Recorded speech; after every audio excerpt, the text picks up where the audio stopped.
Les produits ayant atteint ou dépassé la Best Before Date pourront désormais être commercialisés.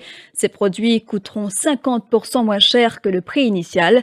C'est ce qu'indique un communiqué émis par Foodwise. Il faut cependant faire la distinction entre l'expiry, date limite de consommation, et la Best Before Date, date de durabilité minimale.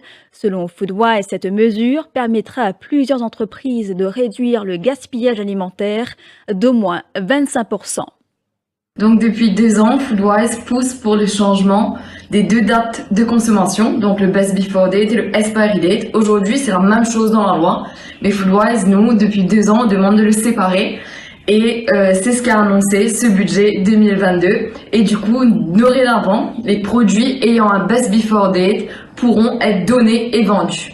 Alors, c'est quoi la différence entre le Expiry Date et le Best Before Date? Donc, le Expiry Date, c'est une date qui est sur les produits qui sont microbiologiquement sensibles. Donc, ça peut être de la viande fraîche, par exemple. Donc, ce sont des produits qui, après le Expiry Date, ne sont pas conseillés de consommer parce qu'ils pourront avoir un impact au niveau de ta santé. Mais par contre, il y a un autre type de produits qui sont des produits avec un Best Before Date. Donc ces produits sont par exemple comme le riz, les boîtes de conserve, des biscuits par exemple. Ce sont des produits qui sont beaucoup moins sensibles microbiologiquement.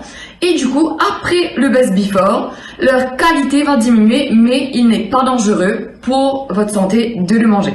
Donc nous, Foodwise, nous avons vraiment recommandé d'avoir une différence de ces deux dates dans la loi et de permettre la vente à moins de 50% au minimum des produits ayant un Best Before dépassé et le don de ces produits. Donc d'après une étude réalisée avec des dizaines d'entreprises, nous avons réalisé que ce changement de loi pourrait faire sur le long terme par an diminuer le gaspillage de plus de 25% et surtout permettre d'augmenter le pouvoir d'achat des Mauriciens.